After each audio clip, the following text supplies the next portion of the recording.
Muito bem, pessoal. Dando continuidade ao nosso estudo de funções trigonométricas, vamos falar um pouquinho dessa relação aqui, ó, que é fundamental. A gente viu nos vídeos anteriores um estudo da função seno e cosseno com relação ao seu comportamento no ciclo trigonométrico e todos os detalhes que envolvem esse estudo. Vamos dar uma olhadinha agora uma relação entre essas funções seno e cosseno. Peguei aqui o nosso tradicional círculo trigonométrico, coloquei os principais ângulos aqui da divisão dos quadrantes em radianos, né, para a gente aí se acostumando. No eixo Y, a gente mede o seno, no eixo X, a gente mede cosseno. E peguei aqui um arco qualquer, ó, partindo do zero até o ponto P. Liguei a linha do ponto P até a origem e aí temos o ângulo θ, que é um ângulo qualquer, não estamos preocupados com esse valor igual. Ele poderia estar em qualquer outro quadrante, certo? Como que eu determino o seno de θ? Olha, a projeção desse ponto no eixo Y, a distância da origem do sistema de coordenadas até o ponto de projeção ortogonal. Essa medida aqui é o seno do ângulo θ, ok? O mesmo vai acontecer dessa projeção em relação ao eixo X, a distância da origem do sistema de coordenadas até o ponto de projeção ortogonal.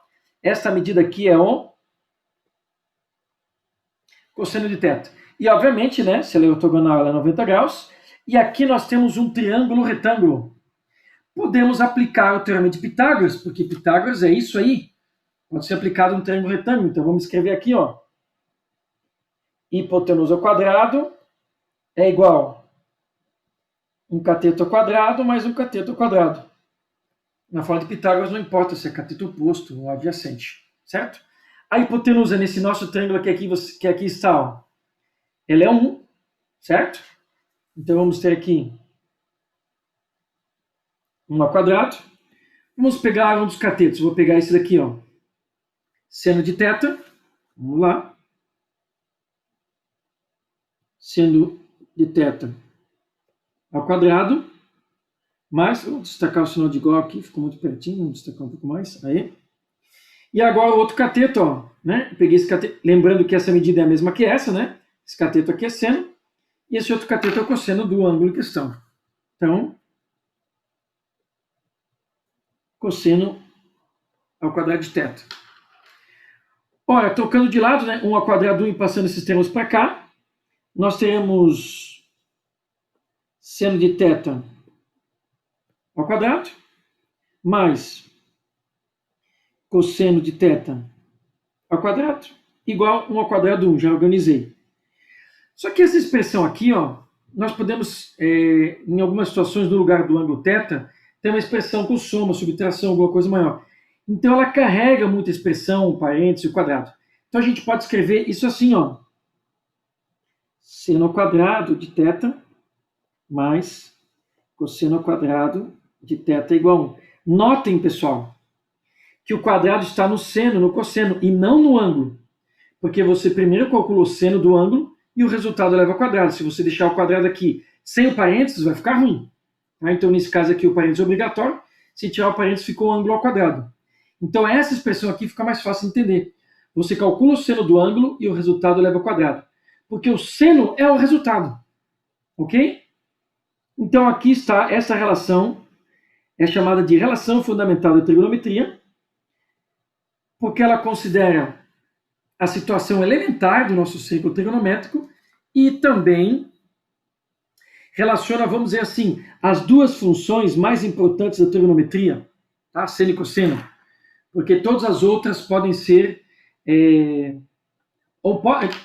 podem ser, não são oriundas dessas aqui, né? Ok? Mas podem ser encontradas através dessas aqui. E é muito comum, no nosso estudo mais adiante, em vez de θ no ângulo, a gente tem a expressão escrita com x. Vejam só. Acostumando o formatinho dela. Certo? Seno ao quadrado de x mais cosseno ao quadrado de x igual a 1. Lembrando que eu posso colocar qualquer ângulo aqui, e obviamente como é a mesma letra vai ser igual aqui, a soma desses dois sempre vai resultar em 1. Ok? Sempre vai resultar em 1. Lembrando que o seno de x vai variar de menos 1 até 1, e o cosseno de x também de menos 1 até 1. Certo? Relação fundamental de trigonometria, associando os dois. Isso quer dizer que, se em algum momento eu tenho o valor de seno, eu posso ter o cosseno e vice-versa. Muito bem, fizemos uma boa análise das funções seno e cosseno, e agora a gente pode prosseguir falando um pouco da função tangente. Mas vejam só, pessoal.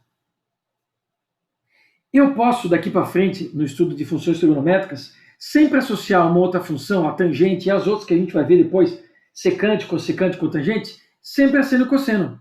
Então eu poderia definir o seguinte: a função tangente de um ângulo θ vai ser a divisão de seno por cosseno.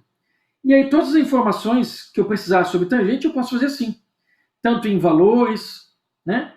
A não ser a representação gráfica que vai ficar um pouquinho diferente. Ok?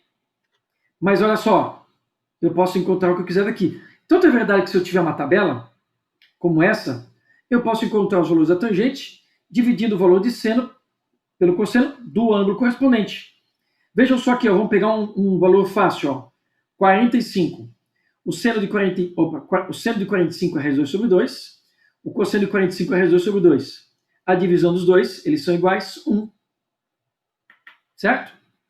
Podemos pegar aqui, ó, 135, ó, são iguais com o sinal trocado, então vai dar menos 1. E assim por diante, vejam só, se eu dividir aqui o seno de 60 pelo cosseno de 60, temos a tangente de 60. Nota que eu posso simplificar os dois, né? O 2 com 2, vai ficar raiz de 3 sobre 1, raiz de 3. Legal? Então essa linha da tangente pode ser encontrada dividindo seno por cosseno. Detalhe especial que agora nós teremos situações em que não teremos valor para tangente. Porque vejam, pessoal, se eu dividir 1 por 0 não dá número. Então a tangente de 90 graus não existe. O mesmo ocorre com 270. 1 dividido por 0 não é número. Então ela não existe. E a gente vai ver daqui a pouquinho por que ela não existe. Por que ela não é um número. Ok? Mas, relação importante que a tangente sempre pode ser encontrada através da divisão de seno e cosseno do mesmo ângulo. Certo? Informação importante, pessoal, um adendo, né? A gente conta muito por aí, às vezes alguém escrevendo assim, ó. Tá? Seno dividido por cosseno. Isso aqui, pessoal, não ajuda muito, porque a informação de seno e cosseno, ela só tem sentido se ela vier acompanhada do ângulo. Assim como você escrever tangente é igual a algum valor, ó, também não faz muito sentido, porque aqui precisa ter o ângulo. Mesmo que ele seja uma incógnita, você tem que escrever. Certo? Precisa ter uma informação aqui. Então tome cuidado, né, na hora de escrever. Escrever o seno, cosseno, tangente, secante, cossecante. Logo em seguida precisa ter informação do ângulo. Muito bem. Então vamos lá. Onde a gente encontra a tangente de um ângulo? Já preparei alguns valores aqui para a gente ganhar um tempo, né? Já entendemos como fazê-lo. O círculo trigonométrico está na escala tudo certinho. E eu marquei aqui, ó, né, usando o transferidorzinho, tá? Transferidorzinho, um ângulo de 45 graus. Mas eu poderia fazê-lo até mesmo sem usar o transferidor, porque como eu tenho quadradinhos aqui, é só traçar uma linha pegando as quinas, os vértices dos quadradinhos, né? Que a diagonal do quadrado tem 45 graus, então ligando esses pontos aqui. Então tem um arco que sai daqui, da origem dos arcos, e vai até aquele ponto ali. Esse arco corresponde a um ângulo de 45 graus. Como que eu encontro a tangente? Agora é um pouquinho diferente. Eu pego a linha que sai da origem do sistema de coordenadas e da extremidade do arco, que é essa que está aqui, e prolongo ela. Prolongo ela até ela encontrar essa linha que está aqui do lado. Certo? Essa linha que está aqui do lado é uma réplica do eixo Y em outra posição. É uma linha tangente ao círculo trigonométrico. Se ela é tangente, significa que ela encosta só aqui nesse pontinho aqui, ó, formando ainda por cima 90 graus com o eixo X. Opa, certo? Aí está. Essa linha, que é uma reta tangente ao círculo trigonométrico nesse ponto, é o eixo onde a gente mede os valores da tangente. Só que a tangente de 45 é medida através da intersecção da linha do eixo da tangente até a origem. Então a tangente de 45 é esta medida que vocês estão vendo aqui, ó. Então, os valores de tangente não são medidos dentro do círculo trigonométrico, são medidos fora dele, nesse eixo aqui, que é um eixo tangente ao círculo trigonométrico. Percebam, pessoal, que o raio aqui do círculo é 1, e como é 45 graus, formou essa figura aqui, ó, que é um quadrado. Então, se essa medida aqui tem 1, essa medida aqui também tem 1. É por isso que a tangente de 45 graus é 1. A gente pode ver tanto na calculadora, como aqui na nossa tabelinha, olha só.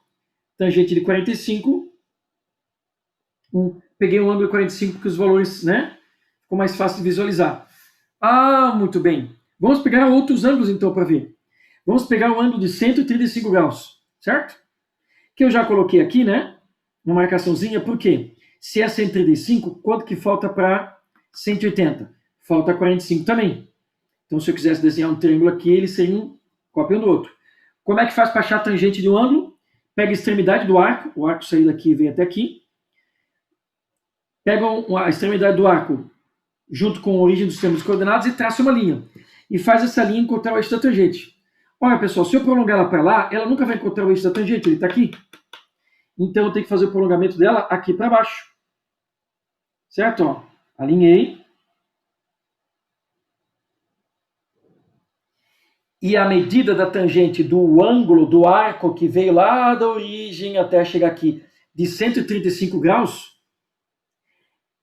é a distância da origem dos arcos até o ponto de corte. Certo? É essa medida aqui, ó. Esta medida aqui, ó. E como esse eixo aqui é uma réplica do eixo Y, essa medida aqui embaixo é menos 1. Certo? Menos 1. Notem que aqui também tivemos a formação, ó, de um quadrado. Porque se esse ângulo aqui, essa linha forma a horizontal, é o mesmo ângulo que essa linha forma a horizontal. Uma marcaçãozinha para dizer que o ângulo é o mesmo. Que é 45 graus. Certo? Assim como esse aqui, ó, já deixei marcado, porque essa linha aqui contínua passa por aqui, vem para cá. 45 graus também. Menos 1. Tangente de 135. Temos aqui, ó. Tangente de 135, ó. Menos 1. Certo? O que a gente percebe, então? A gente percebe agora que se um ângulo tiver no primeiro quadrante e no terceiro quadrante, ele vai ser rebatido lá para cima. Porque, olha só, o arco de 225 graus Celsius está aqui. Se eu quiser saber a tangente dele, eu vou ligar essa ponta com a origem e vou esticar até encontrar lá, porque para cá não tem eixo tangente. E vai ser essa medida porque esse ângulo aqui é igual a esse. Então, a tangente de 45 tem o mesmo valor que a tangente de 225, que é 1. Então, os ângulos que tiverem no primeiro quadrante e no terceiro terão seus valores medidos aqui em cima, portanto, serão todos valores positivos. Os ângulos que tiverem aqui, ó, no segundo quadrante e no quarto quadrante serão rebatidos aqui para baixo e terão todos os seus valores negativos. Ok? Agora percebam esse caso aqui, ó, esse ângulo é 45 graus, certo? Se eu fizer o ângulo partindo no sentido anti-horário, então eu posso dizer que esse aqui é menos 45 graus. E que também pela linha também vai ser menos 1. Então o que a gente pode escrever? A gente pode escrever o seguinte, que a tangente de um ângulo x, ela pode ser igual a tangente de um ângulo menos x. Vejamos aqui, ó, tangente de 45, 1. Tangente de menos 45, menos 1. Ela vai ser igual ou não? Para ser igual, eu tenho que trocar um sinal. Certo? Quando isso acontece, a gente diz que esse tipo de função é uma função ímpar, que é uma qualidade, uma característica que a gente dá em relação às funções. A gente chama de paridade de funções. No caso da paridade, a função tangente é uma função ímpar. Ok? A gente viu anteriormente que a função seno também é uma função ímpar e a função cosseno é uma função par. E tem funções que não são nem par nem ímpar, porque para dar igual, né, tem que ser o mesmo valor, absolutamente o mesmo valor. Ok? Claro, tocando o sinalzinho aqui. Muito bem. Agora a gente pode perceber que se eu aumentar o ângulo aqui além de 45, Mas se eu pegar um ângulo um pouquinho maior aqui em cima, ó, né? O arco sai daqui e vem até aqui em cima. E eu quiser saber a tangente desse valor aqui. Como é que a gente faz? Pega a ponta do arco, liga com o centro do sistema de coordenadas e estica essa linha. Vocês estão vendo que eu vou interceptar o eixo da tangente lá em cima? Vou pegar um ângulo um pouquinho menor aqui, ó. Vou interceptar lá em cima. Então vejam só.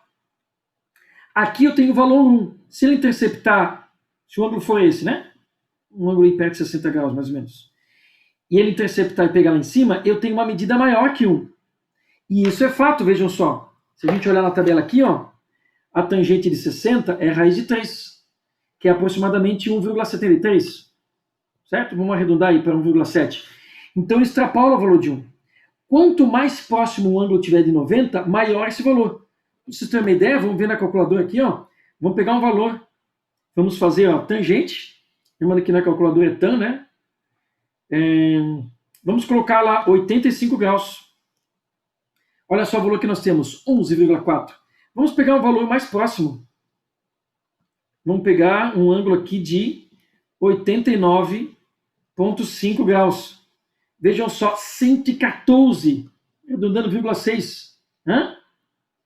Isso quer dizer que quanto mais próximo esse arco se aproximar do 90, mais longe da origem vai pegar a linha de corte. Então maior vai ser a tangente. Então a gente pode dizer o seguinte, que olhem só, a tangente de um ângulo x, ela não vai variar de menos 1 até 1, como os valores de seno e cosseno que são medidos aqui dentro. Ela vai vindo um valor bem negativo, se eu medir aqui embaixo, até um bem positivo. Então a gente vai dizer que a tangente varia de menos infinito até mais infinito. A gente não vai colocar aqui o sinal de igual, porque quando usa infinito, a gente não coloca o sinal de igual porque isso aqui não é um número, né? É só uma representação, uma ideia. Então não pode ser igual. Ok? Então a tangente tem essa diferença da função seno e cosseno, porque ela vai variar de menos infinito a mais infinito. E ela também tem restrição de valor. Porque se eu colocar aqui o ângulo, um arco de 90, e eu tentar traçar uma linha, o arco veio até aqui 90. Se fosse 80 e pouco, seria assim. Se for 90, vai ser assim. Eu vou tentar traçar uma linha que passa aqui na ponta do arco, e essa linha tentar encontrar o eixo da tangente. Elas são paralelas, olhem só. Como elas são paralelas, não vai haver o corte. Não vai haver o corte, não vai haver o valor de tangente. Por isso que a tangente de 90, aqui na tabela, tangente de 90 não existe. Não existe porque se eu seguir a regra dessa fórmula aqui, não dá para calcular mesmo. E se eu tentar achar aqui no círculo trigonométrico, não vai cortar o eixo da tangente para medir. Porque vejam só, 45 corta ali, aumentou o ângulo, corta lá, aumentou o ângulo, corta lá. Quando o ângulo for 90, não vai cortar. Assim vai acontecer também com 270, que aqui está em radianos. Se eu ver aqui, ó, né? Aqui ele corta lá em cima, quando ele chegar aqui, não tem como cortar. Certo? Então, toda vez que o arco cair nessa posição e nessa posição, seja arco de 1, 2, 3 voltas, não vai existir o valor para a tangente.